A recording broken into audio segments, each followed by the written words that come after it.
이 아침 우리에게 주시는 하나님 말씀 계속해서 요한계시록 2장이 되겠습니다. 요한계시록 2장 8절부터 11절까지의 말씀입니다. 제가 가진 성경으로는 400페이지쯤에 있습니다. 요한계시록 2장 8절에서 11절까지. 자, 오늘은 이제 요한계시록의 7교회 가운데 두 번째 서머나 교회에 대한 편지 내용입니다. 같이 한번 8절부터 천천히 읽어 나가겠습니다. 서머나 교회의 사자에게 편지하라. 처음이요 마지막이요 죽었다가 살아나시니가 이르시되 내가 네 환난과 궁핍을 알거니와 실상은 네가 부요한 자니라. 자칭 유대인이라 하는 자들의 비방도 알거니와 실상은 유대인이 아니요 사탄의 회당이라. 너는 장차 받을 고난을 두려워하지 말라. 볼지어다 마귀가 장차 너희 가운데에서 몇 사람을 옥에 던져 시험을 받게 하리니 너희가 10일 동안 환난을 받으리라. 내가 죽도록 충성하라. 그리하면 내가 생명의 관을 네게 주리라. 귀 있는 자는 성령이 교회들에게 하시는 말씀을 들을지어다. 이기는 자는 둘째 사망의 해를 받지 아니하리라. 아멘. 사도 요한이 예수 그리스도께로 받았던 이 계시를 소아시아의 7교회에 편지를 써서 보내고 있습니다. 그런데 이 편지의 형식을 가만히 보면 일정한 좀 틀이 나오고 있습니다. 형식의 틀이 있어요. 첫 번째 뭐냐면 그 특정한 도시의 이름이 나오죠. 그리고 난 다음에 그 도시에 나타나는 우리 주님의 모습이 각각 다르게 다 나타나고 있습니다. 그리고는 주님께서 그 도시를 향하여, 그 도시에 있는 교회를 향하여 칭찬의 말씀을 주시기도 하고 때로는 책망의 말씀도 주십니다. 어떤 교회는 칭찬만 있는 교회도 있고 어떤 교회는 정말 책망만 있는 교회도 있습니다. 어떤 교회는 이 칭찬과 책망이 다 있는 교회도 있고요. 그리고 난 다음에 마지막에 예수님께서는 약속의 말씀을 주십니다. 오늘 우리가 두 번째로 만나게 되는 이 서머나 교회, 이 서머나 교회는 예수님이 보낸 이 편지 중에 가장 짧은 편지예요. 가장 짧은. 그리고 놀랍게도 우리가 살펴보게 될 빌라델비아라고 하는 교회와 함께 책망이 없는 교회입니다. 아주 짧게 그리고 칭찬만 있습니다. 쉽게 말해가지고 말 될 게 없다는 거예요. 더 이상 말할 필요가 없을 정도로 예수님 눈에 보기에 아름다웠던 교회, 기쁨을 주었던 그 교회입니다. 오늘 이 서머나 교회를 향해서 우리 주님께서 뭐라고 칭찬하시느냐 하면 너는 부요하다. 너희들은 가난해 보일지 모르지만 내가 보기에 정말 너희는 부요한 자들이다. 예수님께서 무엇 때문에 이 놀라운 칭찬을 하실까요? 우리 한번 이 에베소 교회를 향해 주시는 말씀 앞에 귀를 기울였으면 좋겠어요. 먼저 이 에베소 교회, 이 에베소 지역에 대해서 조금 우리가 살펴볼 필요가 있습니다. 에베소는 지금의 이 터키 지역의 이름으로는 이즈밀이라고 하는 도시입니다. 이 이즈밀이라고 하는 이 도시는 고대로부터 세워진 도시인데요. 지금도 이 터키의 3대 도시 가운데 하나입니다. 터키 가운데 가장 큰 도시는 이스탄불이에요. 그리고 수도인 앙카라. 그 다음으로 이제 이 이즈밀이라고 하는 이 항구 도시인데, 고대로부터 시작해서 진짜 아시아의 진주다라고 하는 그 정도의 아름다운 칭찬을 들었던 항구 도시입니다. 정말 그러다 보니까 무역이 넘쳤고 물질이 넘쳤고 많은 사람들이 몰려있던 곳이기도 합니다. 물질의 풍요로움, 그 다음에 부요함이 넘치는 도시였습니다. 그런데 우리 주님께서 이 교회를 향해 바라보시고 칭찬하시는 것은 그런 물질의 부요함과 풍요함이 아닙니다. 우리 주님께서 이 스모나 교회를 향하여서 너는 부요하다라고 말할 때에 구체적으로 어떤 칭찬을 하시는가? 먼저 한번 9절을 다시 한번 읽도록 하겠습니다. 9절 같이 읽겠습니다. 내가 네 환난과 궁핍을 알거니와 실상은 네가 부요한 자니라. 자칭 유대인이라 하는 자들의 비방도 알거니와 실상은 유대인이 아니요 사탄의 회당이라. 자, 여기 보십시오. 우리 주님의 칭찬 가운데 이 서머나 교회가 당했던 어려움들을 말하고 있습니다. 환난, 궁핍, 비방. 여러분, 이 환난이라는 말의 표현의 뜻은 뭐냐면 큰 맷돌을 그냥 올려서 짓눌러버리는, 옛날에는 이 올리브 기름을 짤 때에 그 맷돌을 큰 것을 위에 올려서 으깨면서 그 올리브 기름을 짜거든요. 그 모습을 이야기합니다. 너희들에게 그런 짓누르는 것 같은, 큰 무게로 짓누르는 것 같은 그런 어려움을 너희가 당하고 있구나. 궁핍이라는 말은 그냥 좀 물건이 조금 없는, 소유가 없는 그걸 말하는 게 아니고, 헬라어로 토스코라고 하는 이 뜻은 절대 가난을 말합니다. 생존의 위협을 받는 가난을 말하고 있는 겁니다. 정말 먹을 것이 없어서 궁핍해져 있는 아주 그 가난, 극독한 절대 굶주림의 상태를 말해요. 물론 이런 경험을 우리는 잘 못해요. 요즘 우리는 다 이제 살 뺀다고 다이어트 한다고 이렇게 굶는 경우가 있겠지만, 정말 없어서 생활에 내가 조무지 먹을 것이 없어서 줄여지는 그런 가난은 경험하지는 못하고 있죠. 그러나 서머나 교회는 문자 그대로 절대적인 가난, 궁핍을 겪고 있는 겁니다. 그리고 비방이라는 단어, 사람들의 어떤 이 가십도 있지만은 주변에 많은 사람들이 그들이 믿고 있는 하나님을 향하여서 신성모독을 하는 겁니다. 그런데 놀랍게도 주님의 칭찬이 무엇입니까? 서머나 교회야, 너희가 환난을 당하고 궁핍을 당하고 너희가 비방을 받는 것 내가 안다. 그러나 너희들이 그렇게 비방을 받고 가난해 보이지만, 궁핍해 보이지만, 그러나 너희는 부요한 자야. 너희는 정말 충만한 사람들이야. 고난 중에 아마 가장 극심한 고난은 죽음이겠죠. 그런데 이 죽음과도 같은 이 환난과 궁핍과 비방, 이 어려움을 당하는 그 박해 현장에 있는 이 서머나 교회, 서머나 교회를 향해서 주님은 칭찬하시며 그들에게 나타나십니다. 어떤 모습으로 나타나시는가? 8절을 다시 한번 보겠습니다. 같이 읽습니다. 서머나 교회의 사자에게 편지하라. 처음이며 마지막이요 죽었다가 살아나시니가 이르시되. 자, 여기 보면 처음이요 마지막이다.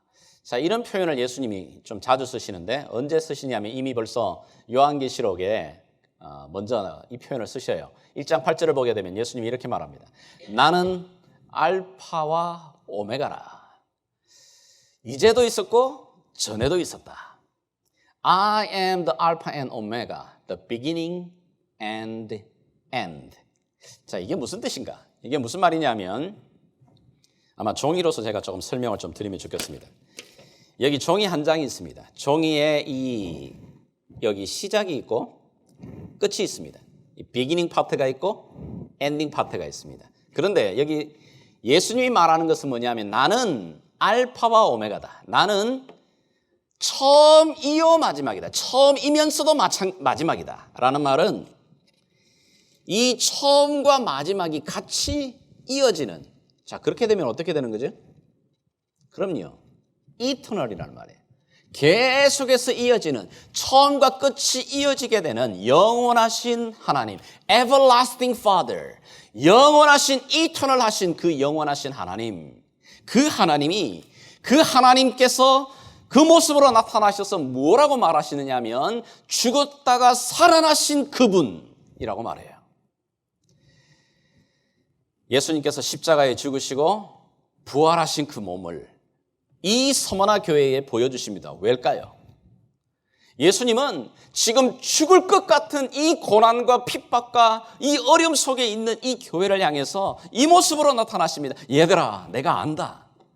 나도 너희들처럼 그 비방과 그 어려움을 당하면서 내가 죽기까지 십자가에 내어놓는 그 죽음을 나도 당했었다. 그러나 내가 이렇게 살아서 처음이요 마지막이요 영원한 하나님으로 부활한 그 주님으로 그분, 그 교회 앞에 서 있는 그 모습을 볼 때 성도들이 얼마나 감동이 됐을까요?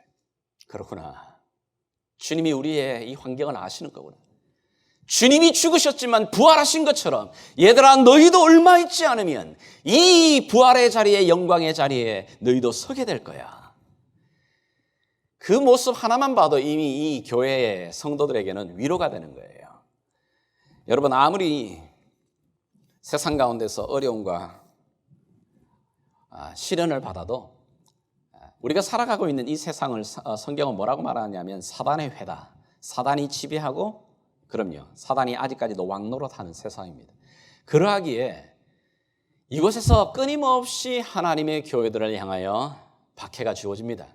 그러나 아무리 그런 박해가 주어진다 할지라도 하늘의 만나의 이 맛이 있고 오늘도 내가 하나님 앞에 나와 예배할 때 주시는 그 위로와 기쁨이 있고 하나님의 임재 앞에 머물 때에 주시는 나의 삶의 회복을 가지고 있다면 그것을 놓치고 있지 않다면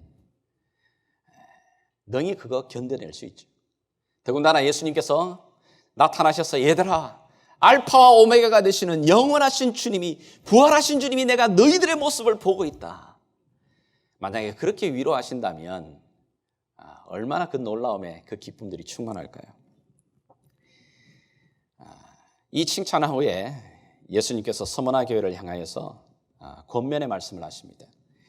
책망의 말씀은 없지만 여전히 이 교회를 향하여서 권면의 말씀이 필요했습니다. 어떤 말씀입니까? 10절 같이 한번 읽겠습니다. 너는 장차 받을 고난을 두려워하지 말라. 볼지어다 마귀가 장차 너희 가운데서 몇 사람을 옥에 던져 시험을 받게 하리니 너희가 10일 동안 환난을 받으리라. 내가 죽도록 충성하라. 그리하면 내가 생명의 관을 네게 주리라. 자, 왜 이런 권면을 할까요? 너는 장차 받을 고난을 두려워하지 마라. 왜냐하면 이 예언은 이 서머나 교회를 향하여서 그대로 이루어지게 됩니다.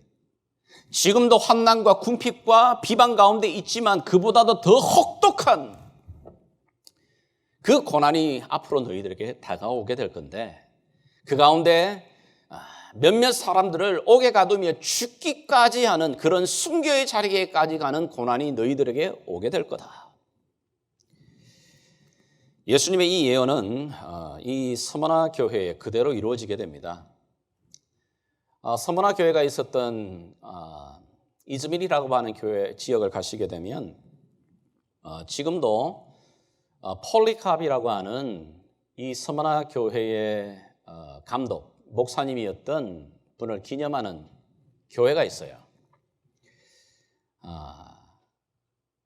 모슬렘 국가인 이 터키에서 예배당을 찾는 거 정말 어려운 거거든요. 근데 예배당이 있어요. 그리고 이 예배당 안에 들어가게 되면 많은 벽화들이 있는데 그 가운데 이 교회의 목사님이었고 초대 교부였던 폴리캅이라고 하는 분의 순교의 장면이 그려져 있습니다.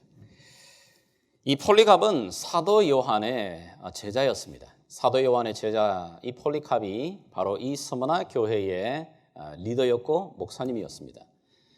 그런데 황제 이 숭배에 대한 이 박해로 말미암아 도미티안 황제의 이 박해가 점점 강해지게 되자 교회의 모든 리더들부터 고난을 받게 됩니다. 그리고 그 리더들부터 사로잡아서 이 총독 앞으로 끌려오게 됩니다. 총독이 교회의 리더 이 폴리캅을 잡아 끌고 왔더니 보니까 나이가 이미 86세예요. 노인이에요. 곧 나도 이제 얼마 있지 않아 죽게 될 인생이에요. 자, 그 모습 보니 너무 안쓰럽기도 하고 그래서 말합니다. 회유하는 거죠. 내가 당신에게 기회를 주겠다고. 단 한마디만 말하면 된다고. 우리 황제 되시는 그 황제를 향하여서 나의 주, 나의 하나님이라고 한 번만 고백하라고. 그러면 내가 당신을 일생 동안 건드리지 않고 편안하게 삶을 살 수 있도록 해주겠다고. 그럴 때 이 폴리캅이 뭐라고 대답하냐면 총독이시여 내 나이 86세 동안 나의 주님이 나를 한 번도 부인하지 않고 신실하게 나를 이끌어 오셨는데 내가 지금 조금 어렵다고 그분을 부인할 수 있겠습니까? 기분이 좀 상했습니다. 총독이. 그래요? 지금 저 안 보입니까? 내가 맹수를 풀게 되면 그 맹수들이 굶주린 맹수들이 당신에게 달려들어가 당신 몸을 갈기 다 찢어버릴 건데 두렵지 않아요? 예, 풀어주십시오. 풀어놓으십시오. 그렇게 하십시오. 총독이 점점 더 열받습니다. 맹수도 두려워하잖아요. 좋아요. 그렇다면 인간이 당하는 극한 고통 가운데 여러분 화형에 불에 대어서 이게 화상을 입는 것이 인간이 당하는 고통 가운데 한 3번째 정도라 그래요. 그 화형을 시켜버리겠다고 해서 장작을 태우고 장작을 쌓아서 그 위에다가 묵습니다. 마지막으로 회유합니다. 다시 한 번만 내 더 기회를 드리겠다고. 한 번만 더 황제를 향해 나의 주 하나님이라고 고백하시라고. 그럴 때 폴리갑이 대답합니다. 총독이시여, 잠시 있다가 꺼질 이 불보다 영원한 하나님의 그 진노가 있음을 기억하십시오. 결국은 이 폴리갑은 AD 156년에 순교를 당하게 됩니다. 폴리갑뿐만 아니라 그 교회의 많은 몇몇 리더들이 그런 죽임을 당하게 돼요. 예수님의 이 예언처럼 이루어지는 거죠. 근데 어떻게? 저의 관심은 그겁니다. 이들은 도대체 어떻게 그런 자리에까지 당당하게 나갈 수 있을까? 어떻게 그 고난과 핍박을 당하는 자리에까지 당당하게 나갈 수 있을까? 왜냐하면 저와 여러분들이 살아가는 이 세상을 살아가는 우리 하나님의 자녀들을 향해 성경이 말하고 있는 게 뭐냐면 우리가 이 땅 가운데서 제대로 된 그리스도인으로 살아가게 되면 우리에게도 그런 순교의 그런 박해는 아닐지 모르지만 어려움이 있어요. 어려움이 있다고 말하고 있는 겁니다. 그냥 교회에 도장 찍는 그런 명목상의 크리스찬 말고 정말 내가 예수 그리스도의 제자로서의 제대로 된 삶을 살아가려고 하다 보면 이 땅 가운데서 반드시 손해보게 되어 있습니다. 어려움 당하게 되어 있습니다. 그렇다고 성경은 말하고 있는 겁니다. 그런데 그런 어려움을 당하고 시련을 당하게 될 때 우리는 어떻게 이걸 견뎌낼 수 있을까? 무엇이 이 서머나 교회의 성도들은 그 고난을 이겨내는 그 힘이 도대체 무엇이었을까? 여러분, 이 서머나 교회를 향하여서 정말 혹독한 박해가 주어집니다. 그런데 여러분 생각해 보시죠. 그 수많은 박해가 휘몰아쳤으면 우리 생각에는 그 교회 사라졌을 것 같잖아요. 없어져 버렸을 것 같잖아요. 놀랍게도 지금도 여러분들이 이 소아시아의 7교회 가운데 다른 교회는 다 흔적조차 없이 사라져 있어요. 그런데 이 죽기까지 순교에 잤던 이 서머나 교회는 지금도 남아 있어요. 지금도 그 모슬렘 땅 한가운데서 그 건물 위에 십자가를 세워놓고 있는 겁니다. 감동이에요. 지금도 그 건물 안에서 예배가 진행되고 있어요. 이 죽음과 같은 핍박과 고난을 맞이한 서머나 교회, 이 교회를 향해서 주님이 계속해서 위로의 말씀을 주십니다. 10절에 보면 내가 죽도록 충성해라. 그리하면 내가 생명의 관을 너에게 주리라. 여러분, 이 말을 받을 때 어떤 마음이 좀 들어요? 아니, 그러지 않아도 지금 죽을 맛인데, 그러지 않아도 지금 박해 때문에, 고난 때문에, 핍박 때문에, 비방 때문에, 궁핍 때문에 거의 아사 직전입니다. 죽을 직전입니다. 죽을 맛입니다. 그런데 그 죽을 맛을 당하고 있는 사람한테 나타나가 예수님이 하는 말이 뭐냐면 죽도록 충성해라. 너무 잔인한 말 아니에요, 이게? 위로의 말도 아니고. 이게 위로의 말입니까, 여러분에게는? 여러분 정말 고난당하는 사람한테 가가지고 끝까지 고난당해왔어요. 제가 병원에 오랫동안 누워있어 보니까요, 성도님들이 이제 병원 신방을 오시잖아요. 오셔서 참 좋은 말들 많이 위로하십니다. 근데 그 위로가 하나도 위로가 안 돼요. 왜 그런 줄 아세요? 네가 내 꼴 대봐라. 네가 여기 한번 있어봐라. 이 자리에 있어봐라. 그 말 나오나? 그때는 이제 저도 이제 많이 틀어져 있던 상태라 가지고 별로 위로 안 됩니다. 그런데 위로해도 정말 마음 가운데 돌아설까 말까 하는데 그 자리에 와가지고 주님이 말합니다. 죽도록 충성해라. 죽을 마신데도 지금 그러지 않아도 힘들어 죽겠는데 헐떡헐떡거리는데 죽도록 충성해라. 너무 매정한 말씀 아닌가요? 근데 우리의 오해를 좀 풀어야 돼요. 여기 우리가 흔히 말할 때에 너가 죽도록 충성해라 이 말을 하게 되면 우리는 머릿속에 어떤 생각이 떠오르냐면 예수님이 죽도록 너 교회 봉사하고 죽도록 너 죽기까지 교회 사역 감당해야 돼 이런 말로 우리는 오해를 해요.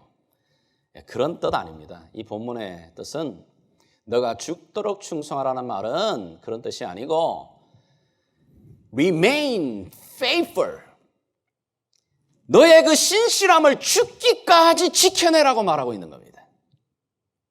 무슨 얘기냐면 죽도록 충성하라는 말은 너가 가지고 있는 그 믿음, 너가 붙들고 있는 신앙의 그 고백이 죽기까지 힘들지만 그거 끝까지 faithful하게 견뎌내라. 바울도 디모데후서를 보시게 되면 그가 마지막에 편지를 쓰면서 그가 뭐라고 고백을 하죠? 나는 선한 싸움을 싸우고 나의 달려갈 길을 다 마치고 내가 믿음을 지켰다. 똑같은 말을 해요. I have remained faithful. 내가 믿음을 지켰다. 끝까지 내가 이 믿음, 수많은 박해 속에 어려움 속에 내 이 믿음 놓지 않았다. 주님이 말합니다. 너희가 그 믿음을 끝까지 지키면 물론 이게 어려워요. 솔직한 이야기로. 믿음을 끝까지 지키는 것.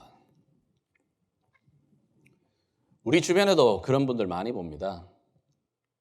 우리가 존경했던 저분 같은 믿음이면 탁월한 믿음이라고 생각했던 그분들의 끝까지의 모습이 안 좋은 분들 너무 많이 봐요. 하나님으로부터 그렇게 많은 복을 받고 능력을 받고 축복을 받은 사람인데 끝까지 그 믿음을 견뎌내며 지켜내는 사람들을 찾아보기 쉽지 않아요. 하나님의 기대하시는 건 뭐냐면 얘들아 끝까지 너의 부르심의 그 자리 믿음을 지켜내라. 그러면 생명의 관을 너희에게 주리라. 우리 주님이 원하시는 정말 제대로 된 모습은 일꾼, 재능 많은 사람 아닙니다. 말빨 센 사람 아닙니다. 우리 주님이 가장 기뻐하는 사람은 누구냐면 끝까지 그 자리에서 그 신실함을 지켜내는 사람. 우리가 흔히 젊음이 아름답다고 말하지만 신앙생활을 제가 해보면서 젊음도 아름답지만 백발이 아름답습니다. 머리가 하얀 백발인데도 여전히 주일 예배 자리를 지켜내며 그 믿음을 지켜내는 분들을 보면 정말 감동입니다. 여전히 엎드려서 주님을 예배하는 그분들을 보면 그렇다. 나도 저렇게까지 갔으면 좋겠다. 우리 믿음의 선배 가운데 주기철 목사님이라는 분 여러분 잘 아시리라고 생각해요. 근데 이 주기철 목사님 주기철 목사님에 대한 영화도 있고 많은 글들이 있지만 이 주기철 목사님에 대해서 목사님의 막내 아들이었던 주광조 장로님이 자신의 아버지를 생각하면서 쓴 책이 있습니다. 좀 그 책에 대한 내용들을 제가 좀 소개를 하려고 해요. 저기도 보면 주광조 100일 기념 이렇게 사진이 나오죠. 저 장로님께서 이제 자신의 아버지를 소개하면서 제가 그 책의 내용들을 좀 그대로 인용하겠습니다. 오늘 같은 날 한국의 많은 교회에서 목사님들이 설교하실 때 저희의 아버님 되시는 주기철 목사님을 예로 인용할 때가 있음을 압니다. 그럴 때마다 그분들은 주 목사님이 얼마나 의지가 강한 믿음의 용사요, 하나님에 대한 절기를 지키기 위해 자신의 생명과 자신의 가족의 행복마저 거부했던 그런 순교자로 부르고 또 그렇게 설교의 예로 인용하는 줄을 제가 알고 있습니다. 그러나 제가 알고 있는 저의 아버지 주기철 목사님은 오히려 너무나 인간적인 평범한 성격이었고 너무나 인정에 약했고 그는 너무나 눈물이 많았던 그런 분이었습니다. 다만 예수님을 향한 그의 사랑이, 예수님을 향했던 그의 믿음이 이 모든 것에 우선했을 뿐이었습니다. 1939년 9월 아버지께서 네 번째로 잡혀가던 날 아침이었습니다. 가족들과 오랜만에 함께 아침 식사를 하는 중에 문이 와장창 열리면서 일본 고등계 형사 2명이 구둣발로 신은 채 안방으로 뛰어들어오면서 포성줄을 돌리면서 고함을 쳤습니다. 이 모습을 보고 아버지는 한동안 그 자리에서 꼼짝도 못하고 계셨습니다. 여러분의 생각은 어떠세요? 벌떡 일어나서 그대로 그들 앞에 나가가면서 나는 이왕에 하나님께 바친 몸이니 담대하게 손을 내미시면서 날 묶어 가라고 그렇게 주기철 목사님께서 하셨을까요? 만약에 여러분이 그렇게 상상한다면 그건 큰 착각입니다. 한동안 그 자리에 머물렀던 아버님은 갑자기 일어서더니 안방 사이에 있는 쪽문으로 내빼시더라고요. 저도 모르겠습니다. 아버지께서 그때 도망가기 위해서 그 길로 뛰었는지 아니면 늘 기도하던 곳, 그곳이었기에 그곳으로 간 것인지 그건 저도 잘 모르겠습니다. 아무튼 그 길로 뒤로 내빼셨어요. 그날 자신이 어디로 갈 길이 없다는 사실을 깨달았던 아버지는 바로 동쪽 마루에 있는 기둥을 붙잡고 그대로 쓰러진 채 마치 어린아이가 울듯 엉엉 소리를 내며 울기 시작했습니다. 뒤따라가던 저희 어머님이 뒤에서 아버지를 끌어안으시고 두 내외가 같이 쓰러지셔서 우셨습니다. 저는 그때 저희 아버지가 우시면서 하시던 그 기도의 모습이 도저히 평생을 잊을 수 없습니다. 주님, 저는 더 이상 이 육신으로는 제가 못 이겨내겠습니다. 당신의 나라로 저를 빨리 좀 데려가 주십시오. 엉엉 소리 내시며 우시던 제 아버님. 그 아버님을 뒤에서 껴안으시고 같이 흐느껴 울부짖으시던 저희 어머님의 모습은 이랬습니다. 목사님이 이렇게 연약한 모습을 보이시면 어떻게 합니까? 전 성도님이 목사님 한 분만 바라보고 앞으로 나가고 있는데 목사님이 이렇게 연약한 모습을 보이시면 교인들은 다 어쩌라는 것입니까? 두 내외가 기둥 하나 붙잡고 쓰러지면서 그렇게 우셨는데 그때 제가 보았던 저희 아버님의 발은 사시나무 떨듯이 떨고 있었습니다. 어쩌면 이것이 인간적인 주기철 목사님의 진정한 모습인지도 모르겠습니다. 그렇게 네 번째의 모진 고문이 받은 후 7개월 후 아버님은 5번째 마지막으로 연행되어 가던 날이었습니다. 목사님은 이 길이 자신의 마지막 길이라고 하는 어떤 예감이 들었던가 봅니다. 그날 아침 저희 집에 산정현 교회 성도님들의 한 20분 정도가 함께 목사님을 뵈러 왔습니다. 잡혀가시는 아버지의 그 모습에 마당에 서서 모두가 다 고개를 푹 숙이고 있었습니다. 그때 그중 가장 나이가 많았던 노인 성도님 한 분이 앞으로 나와서 목사님의 가는 길을 막아서고 그 손을 붙잡았습니다. 그리고 아주 떨리는 음성이었습니다. 아주 더듬더듬하는 목소리였습니다. 목사님, 현실이 이러니까 그저 조금만 양보하시면 안 되겠습니까? 목사님이 조금만 양보하면 그저 모든 것이 다 해결이 될 텐데 이제는 목사님도 건강도 생각하셔야지요. 가족들도 돌봐야 하지 않겠습니까? 우리 교인들도 좀 돌살펴 주셔야지요. 밤낮 감옥 안에만 들어가 있으면 우리 성도들은 다 어쩌란 이야기입니까? 목사님, 그저 조금만 양보를 해 주십시오. 아버님은 그 성도 앞에서 고개를 양쪽으로 흔들며 아니요, 이 길이 내가 가야 하는 길인데 이 길을 이렇게 막아서시면 안 됩니다. 그리고 당신이 제일 좋아하시던 찬송가 저 높은 곳을 향하여 그 찬송가를 부르셨습니다. 그 찬송가를 부르신 다음에 마지막으로 성경 한 줄을 읽고 말씀을 해주셨습니다.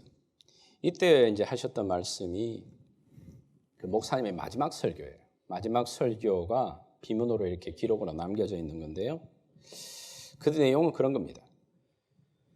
주님을 위해 이제 당하는 이 수욕을, 이 고난을 내가 이제 피했다가 이 다음에 주님이 너는 내 이로움과 내 평안과 내 즐거움 그리고 내 영광까지 다 받아 누리고 내가 준 그 고난의 잔은 어디에다가 두고 왔냐고 물으시면 내가 훗날 주 앞에서 뭐라고 대답을 하겠습니까? 주님을 위해서 져야 할 주님이 주신 이 십자가를 내가 이제 피했다가 이 다음에 주님이 내가 준 내 유일한 유산인 내 십자가를 너는 어디다가 두고 왔냐고 물으신다면 내가 훗날 주 앞에 부끄러워 뭐라고 대답을 해야겠습니까? 나에게는 오직 일사각오뿐입니다.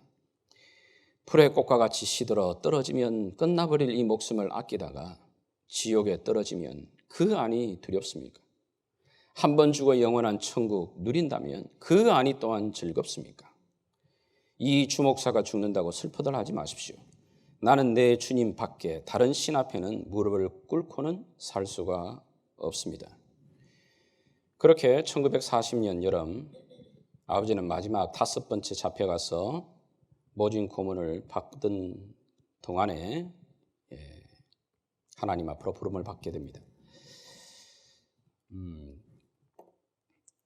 우리가 여러분들의 이런 우리 믿음의 선배 이야기를 가만히 읽어보면서 한 가지 배우는 게 있습니다.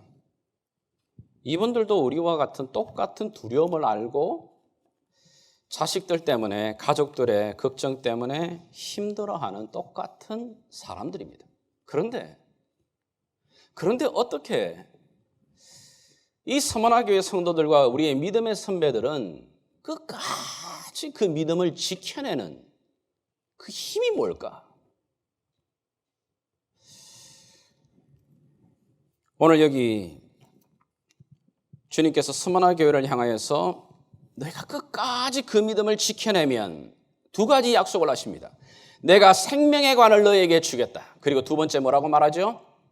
11절에 이기는 자는 둘째 사망의 해를 받지 아니하리라. 여러분 무슨 얘기냐면 성경이 우리에게 가르쳐주는 진리 가운데 하나는 사람에게 있어서는 두 번의 죽음이 있습니다. 우리가 이 땅에 생명을 얻고 육체를 얻은 이 첫 번째 육체와 생명이 영원히 분리되는 첫 번째 죽음이 있습니다. 그러나 그 죽음이 끝이 아닙니다. 그 죽음 후에 하나님의 그 보좌 앞에서 하나님의 진노를 받아 하나님의 임재를 누리지 못하게 되는 영원한 그 형벌의 자리 두 번째 죽음이 우리에게 있다고 말합니다. 정말 재미난 진리 가운데 하나가 성경이 우리 믿음의 선배들이 붙들었던 것 중에 하나가 뭐냐면 여러분들이 만약에 한 번 태어난 사람은 두 번 죽습니다. 근데 두 번 태어난 사람은 한 번 죽습니다. 무슨 말인지 좀 이해가 되십니까? 여러분들이 육신으로만 이 땅에 한 번 태어난 사람은 반드시 여러분에게는 죽음을 두 번 경험하게 될 겁니다. 그러나 이 땅에 태어나서 내가 두 번 태어나게 되게 되면 영적으로 내 영혼이 다시 한번 born again 하게 되게 되면 다시 영혼이 내가 살아나는 그 경험을 한 사람은 한 번만 죽어요. 둘째 죽음, 하나님의 그 영원한 진노의 그 죽음의 해를 받지 않게 된다고 말하는 겁니다. 이 약속을 주고 계시는 겁니다. 이 약속을 붙들었기에 순교자들이 능히 그 자리를 감당해냅니다. 믿음을 끝까지 지켜내게 되면 둘째 사망의 해를 받지 않은 줄 믿습니다. 그렇다면 이제 마지막으로 이 서머나 교회를 통해서 오늘 저와 여러분, 저와 우리 글로벌 교회에 주시는 하나님의 그 비전, 우리가 붙들어야 될 그 믿음은 뭘까요? 오늘 이 서머나 교회를 향해서 예수님은 말합니다. 너희는 정말 부유한 자들이다. 무엇이 이 부유함을 만들죠? 우리는 보았어요. 첫 번째는 이 서머나 교회와 같은 신앙 고백이 분명한 교회, 신앙 고백이 분명한 하나님의 자녀, 부유한 자입니다. 누구처럼요? 주기철 목사님, 폴리갑, 그리고 우리 믿음의 선배들의 그 신앙처럼 예수님이 주인이십니다. 예수님이 나의 모든 것 되십니다. 예수님이 나의 공급자이십니다. 예수님이 부활이요 생명이십니다. 이 분명한 신앙의 고백, 이 신앙의 고백을 붙들고 그 고백을 끝까지 놓치지 않는 사람, 그 사람이 부유한 자입니다. 그 교회가 부유한 교회입니다. 사람이 많이 모였다고 부유한 게 아니고 사람이 아무리 많이 모여도 그 고백들 속에 이 고백이 사라져 있는 교회라면 껍데기 교회예요. 분명한 신앙의 고백을 붙들고 있는 그 교회가 바로 우리 주님이 기뻐하는 건강한 교회, 부유한 교회입니다. 그런데 이 신앙의 고백, 이 신앙의 고백 가운데 또 하나 이것을 만드는 힘은 두 번째, 천국 신앙이 분명한 성도들, 교회. 우리가 살펴보았듯이 성경은 우리에게 분명히 둘째 사망이 있음을 말합니다. 성경이 말하는 이 둘째 사망의 이 진리를 약속의 말씀으로 붙들는 겁니다.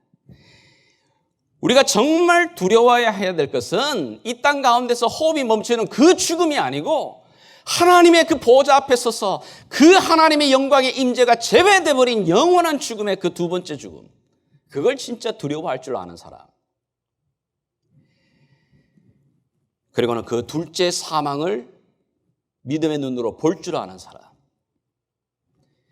그 사람이 만약에 이 땅 가운데 살아간다면 그 죽음에 대해서 분명한 믿음의 고백과 그것을 믿음으로 보고 있는 사람이라면 이 땅 가운데 살아가면서 여러분 이 땅에 매몰될 수 있겠어요? 이 땅 가운데 주어지는 이 부와 충만함에 자기가 많은 것들 다 내려놓고 거기에 흠뻑 빠져버릴 수 있겠어요? 여기 지나가다 보면 잠시 잠깐 끝나버릴 이 인생에 내 인생의 모든 걸 투자하며 살아갈 수 있겠어요? 그럴 수 없어요.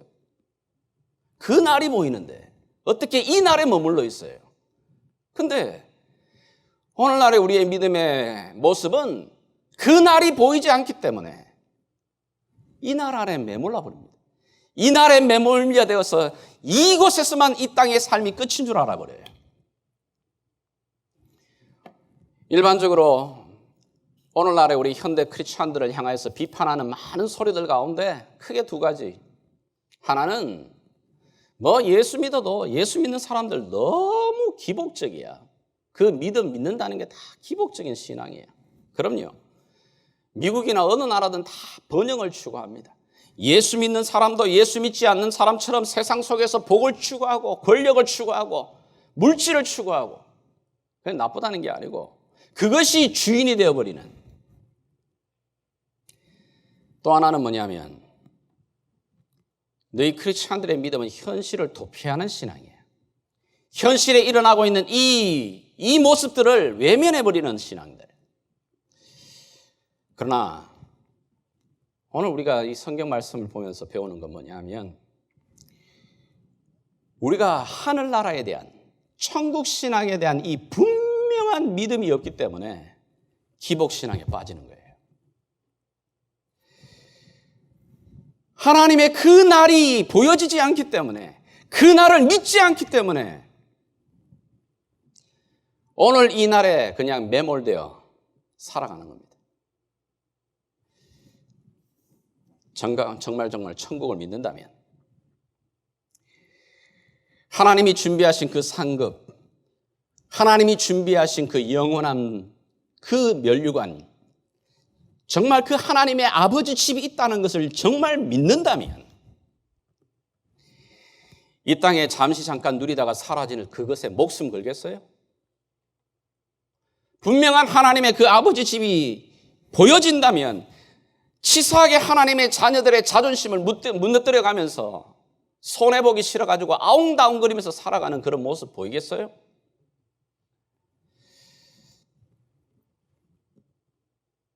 오늘 정말 우리가 회복해야 될 신앙은 천국 신앙이에요. 이런 이야기하면 교회 안에서 소위 말해서 성경 좀 읽었다는 사람들 콧방귀 낍니다. 조금 학식이 높은 사람들, 야, 그것도 봐라. 보이지도 않는 것 같고 우리를 현혹시키는구나. 만약에 천국 신앙이 가짜라면 오늘 여기 순교자들만큼 허무하고 비참한 인생은 없어요. 그런데 주님은 이 교회를 향해 뭐라고 말하냐면 너가 정말 부요한 자다. 너가 정말 주님 앞에 기쁨을 주는 교회다.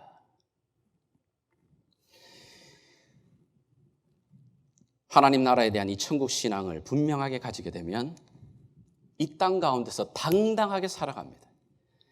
이 땅 가운데 이 환경과 어려움에 매몰되는 것이 아니라 이 땅 속에서도 그칠 것 없이 그 주님의 영광을 기대하면서 살아가는 힘과 믿음과 능력이 거기로부터 오는 겁니다.